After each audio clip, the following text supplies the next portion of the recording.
6:33 on a Tuesday morning, and we are following a major legal development this morning. A federal judge is blocking the Trump administration's attempt to take over the U.S. Institute of Peace. Now, this is a nonpartisan organization that works to reduce global conflict. And our Jacqueline Quinn joins us live this morning outside of the Institute of Peace, which is in Northwest D.C., with more on the impact of this ruling and what we can expect next.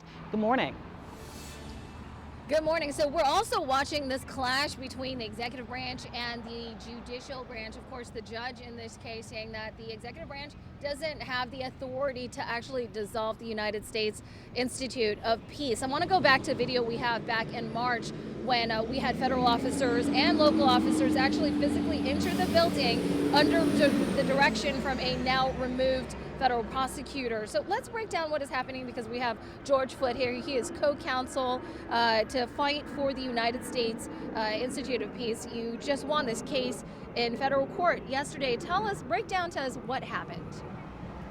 Judge Howell looked at the USIP Act. She looked at what the president had done. She declared that USIP is not part of the executive branch, and that President Trump did not have the right to fire the directors and arrange to seize the building and terminate USIP's existence. So she got it right, and we're ready to go back to work.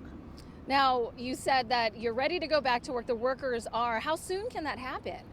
It depends on the next few steps in the court proceedings. We do have the ruling. The Institute has the right to be back in the building. Its staff is organized and ready to get back to work.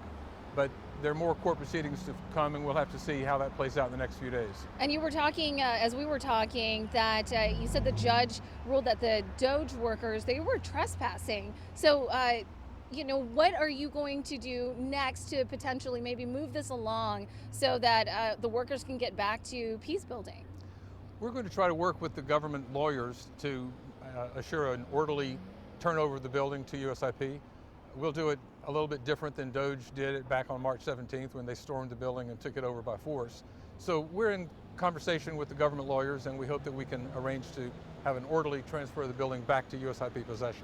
Now, also in the meantime, some of those workers, maybe they have found new jobs. We do not know, how they've been affected.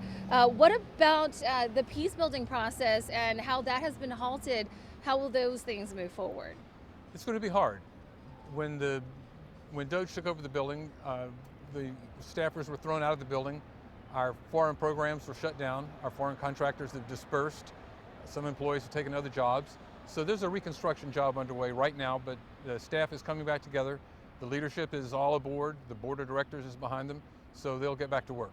Okay, I'm going to talk to you in just a little bit more, but for now I'm going to thank you. And, Mr. Foote also told us that it's possible that the Trump administration would also file a stay. In the meantime, they have 30 days to also file an appeal. For now, I'll send it back to you guys.